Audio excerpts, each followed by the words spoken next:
Shalom, salam sejahtera bagi kita semua di dalam Tuhan Yesus Kristus. Saudara yang terkasih di dalam Tuhan, sebentar kita akan merenungkan firman Tuhan, tetapi sebelumnya mari kita berdoa. Tuhan Yesus, terima kasih kalau kami boleh ada sampai hari ini, itu semua karena kasih karunia Tuhan di dalam kehidupan setiap kami. Terus pimpin kami ya Bapa, untuk terus mengenal Engkau secara pribadi lewat kebenaran firman-Mu. Dan tuntun setiap langkah hidup kami untuk menjadi orang-orang yang berkenan dan menyenangkan hati-Mu. Terima kasih Bapa, pengurapan-Mu turun atas hamba-Mu, pengurapan Tuhan juga turun atas setiap telinga yang mendengar akan kebenaran firman-Mu. Sehingga firman ini boleh bertumbuh berbuah di dalam kehidupan setiap kami. Dan kami boleh menjadi terang dunia dan garam dunia. Terima kasih Bapa di surga. Kami alaskan doa ini hanya di dalam nama Tuhan Yesus. Haleluya. Amin. Saudara yang terkasih di dalam Tuhan, renungan firman Tuhan saat ini kita baca di Yohanes 8 ayat 30 sampai dengan ayat 32. Di mana perikopnya di sini adalah kebenaran yang memerdekakan.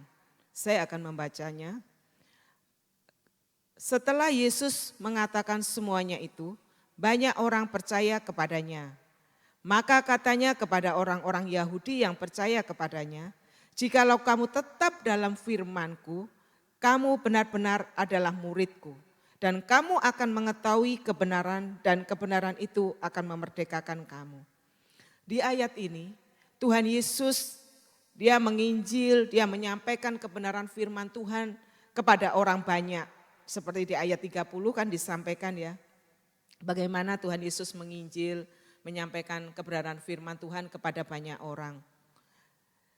Dari perikop kebenaran yang memerdekakan, seperti kita tahu bahwa manusia sejak kejatuhan Adam di dalam dosa, manusia sudah terbelenggu oleh dosa. Dan hanya satu pribadi yang bisa membebaskan manusia itu dari belenggu dosa, dari belenggu maut, yaitu Tuhan Yesus Kristus. Makanya Tuhan Yesus di ayat demi ayat ini menyampaikan kepada banyak orang tentang kemerdekaan yang sejati. Bagaimana sesungguhnya manusia itu tanpa Tuhan Yesus tidak akan bisa pindah dari alam maut kepada alam kekekalan. Untuk itu saudara, firman Tuhan saat ini kita renungkan. Ketika Tuhan Yesus menyampaikan kebenaran firman Tuhan kepada banyak orang itu ada dua respon, yaitu percaya dan tidak percaya. Sama dengan hari-hari ini, ketika firman Tuhan itu disampaikan, apa respon kita? Apakah kita percaya? Apakah kita tidak percaya? Karena manusia diberikan kehendak bebas untuk memilih. Saat ini ketika kita mendengar firman Tuhan, apakah yang akan kita kerjakan, lakukan? Sama seperti orang-orang banyak yang waktu itu Tuhan Yesus menyampaikan kebenarannya. Di ayat 31, maka katanya kepada orang-orang Yahudi yang percaya kepadanya, jikalau kamu tetap dalam firman-Ku, maka kamu benar-benar adalah murid-Ku. Jadi ketika kita mau benar-benar merdeka, bukan hanya kita ini hidup hanya sebagai orang Kristen, tetapi bukan orang Kristen yang merdeka, tapi orang Kristen yang terbelenggu. Bagaimana kita akan bisa menjadi seorang murid ketika kita hanya terbelenggu oleh dosa. Untuk itu langkah pertama, apa yang harus kita lakukan?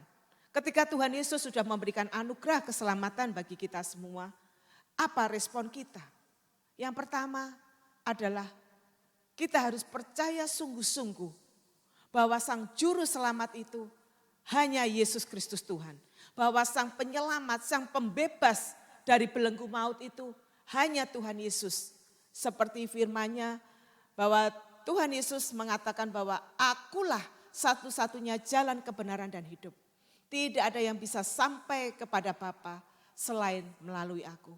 Ini yang difirmankan Tuhan. Selain daripada Tuhan Yesus tidak ada yang bisa menyelamatkan seorang pun manusia. Karena dialah darahnya yang mahal telah tercurah di kayu salib untuk membebaskan manusia dari belenggu dosa. Yang pertama, percaya. Jadi percaya dengan sungguh-sungguh bahwa Yesuslah Tuhan dan Juru Selamat bagi kita semua. Saudara, yang kedua, apa yang harus kita lakukan? Untuk kita sungguh-sungguh boleh menjadi pribadi yang benar-benar merdeka. Yang kedua adalah kita melangkah menjadi pelaku firman, saudara. Karena tanpa kita menjadi pelaku firman, maka itu suatu kesia-siaan. Kalau kita percaya hanya di mulut saja, itu tidak akan berarti apa-apa.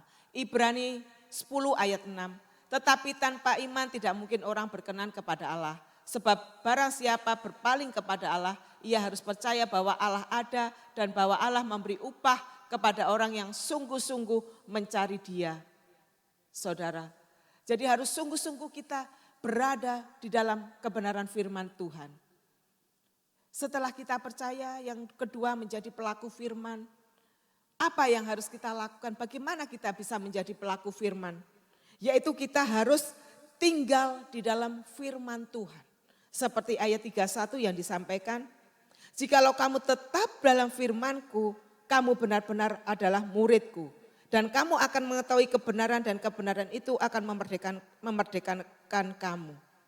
Tanpa kita menjadi pelaku firman, menghidupi firman itu, maka kita tidak akan pernah mengetahui akan kebenaran itu. Dengan cara apa, saudara? Kita mesti mempunyai hubungan pribadi dengan Tuhan. Yaitu melekatkan diri kita dengan Tuhan. Melalui apa, saudara? Melalui hubungan pribadi dengan Tuhan. Kita menyediakan waktu kepada Tuhan. Yaitu dengan pujian penyembahan bagi Tuhan. Menyediakan waktu untuk keintiman dengan Tuhan. Yaitu kita punya waktu berdoa secara intim dengan Tuhan. Yang ketiga, kita tidak menjauh daripada ibadah-ibadah yang ada. Karena lewat ibadah yang ada, lewat keintiman dengan Tuhan, maka kita akan mengetahui kebenaran itu. Maka kita akan bisa mengerti akan kebenaran itu. Karena kebenaran itu adalah Kristus Yesus Tuhan. Saudara yang terkasih di dalam Tuhan Yesus. Selain kita menjadi pelaku firman, saudara, yang ketiga, hidup kita berbuah. Saudara, bagaimana kita bisa menyatakan kepada dunia bahwa Yesus itu adalah benar-benar Tuhan dan Sang Penyelamat itu ketika hidup kita belum berbuah, ketika hidup kita masih terbelenggu. Untuk itu hal yang ketiga yang perlu kita hidupi adalah hidup kita menjadi berbuah di sekeliling kita. Di mana ketika ada Kristus di dalam hidup kita, pasti buah roh itu akan ada di dalam kehidupan kita. Dan yang melihat, yang menikmati, itu bukan hanya kita, tetapi orang-orang di sekeliling kita itu akan menikmati buah yang kita hasilkan oleh karena kita sudah dimerdekakan oleh Kristus. Sehingga hidup kita diberkati untuk menjadi berkat. Saudara, waktu-waktu ini begitu jahat. Jika kita tidak ambil bagian untuk kita menjadi murid yang daripada Yesus, maka kita akan jatuh di dalam kebinasaan. Karena Tuhan bilang apa, saudara, di ayat 32, di ayat 31b, jikalau kamu tetap dalam firman-Ku, kamu benar-benar adalah murid-Ku. Dan kamu akan mengetahui kebenaran dan kebenaran itu akan memerdekakan kamu. Karena tanpa kita mengetahui kebenaran, maka kita tidak akan bisa menjadi berkat dan berbuah di dalam kehidupan ini. Untuk itu perenungan firman Tuhan saat ini terus membawa kita untuk lebih dan lebih lagi kita melekat kepada Tuhan. Untuk terus dan lebih-lebih lagi kita menyiapkan waktu keintiman dengan Tuhan. Jangan dunia menyeret kita kepada kebinasaan. Benteng kita adalah firman Tuhan yang akan menopang kita untuk kita boleh bertahan sampai kesudahannya, di mana dengan kemerdekaan yang Kristus beri di dalam kehidupan kita, kita boleh menjadi berkat. Sekian firman Tuhan, Tuhan Yesus memberkati. Mari kita berdoa. Terima kasih Tuhan Yesus atas perenungan firman Tuhan saat ini. Kiranya kuasa Roh Kudus yang terus menolong kami untuk kami boleh berbuah di dalam kehidupan kami sebagai orang yang telah dimerdekakan oleh kebenaran itu. Terima kasih Bapa di surga. Kami alaskan doa ini hanya di dalam nama Tuhan Yesus. Haleluya. Amin.